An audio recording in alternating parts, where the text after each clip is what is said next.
এই না আব্বা, টাকাটা রাখো, আমার প্রথম মাসের বেতন। তুই এতগুলো টাকা কোথায় পেলি? কাল জয়েন করলি আর আজ এতগুলো টাকা দিয়ে দিল? আমি যে লাইনে ঢুকেছি শুধুই টাকা। তুমি পল্লবীর বিয়ের ব্যবস্থা করো, টাকা আমি দেবো। ব্যাপারটা যেন আমার কেমন কেমন লাগছে। ও কি কাজ করে সেটা আমাকে জানতেই হবে। তোর সাথে আমার কিছু কথা আছে। হ্যাঁ আব্বা বলো। তুই কি কাজ করিস? আব্বা আমি অফিসে কাজ করি। আমার দিব্যি, তুই সত্যটা বল। আব্বা আমি ক্রাইম করি, সাধারণ মানুষের শত্রু আমি। ছি! তোকে আমি খেয়ে না খেয়ে এমএ পাস করিয়েছি এই মস্তানি করার জন্য? আমার এই বাপের টাকার দরকার নাই। তুই সৎপথে 200 টাকা ইনকাম কর, এতেই আমি অনেক খুশি। কি ব্যাপার, আজ হঠাৎ করে আমাকে ডেকেছেন? তোমার সাথে আমার কিছু কথা আছে। আমার দলে কাজ করবে? আপনার তো মেন হাতে রাজ আছে, আমাকে কোন কাজে লাগাবেন? রাজের এনকাউন্টার অর্ডার বেরিয়ে গেছে। পুলিশ এখন ওকে যেখানে পাবে সেখানে গুলি করে দেবে। কিন্তু আমার কাজের লোক দরকার, তাই আমি ওর জায়গাটা তোমাকে দিতে চাই। আমি যদি আপনার দলে কাজ করি, রাজ কি সেটা মেনে নেবে? ওর মানা না মানায় আমার কোনো যায় আসে না।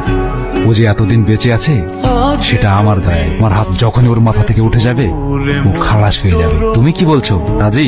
হ্যাঁ, আমি রাজি। আরে রাজ্যে এসো এসো।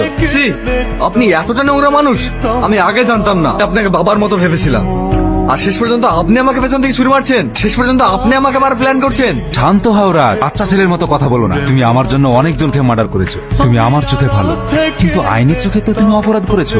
ছি! বিশ্বাসঘাতক, বেঈমান, তোকে আমি দেখে নেব।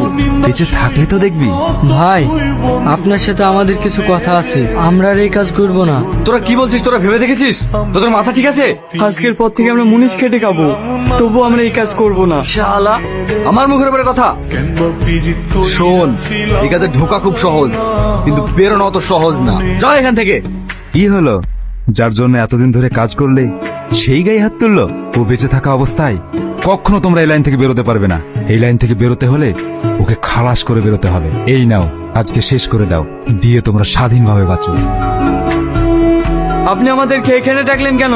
কাল একটা ডিল আছে, সেই ব্যাপারে কথা বলার জন্য ডাকা হয়েছে। আপনাকে তো আমরা আগেই বলেছি আমরা আর কাজ করবো না। শালা, কানের গোড়ায় শুধু একই কথা।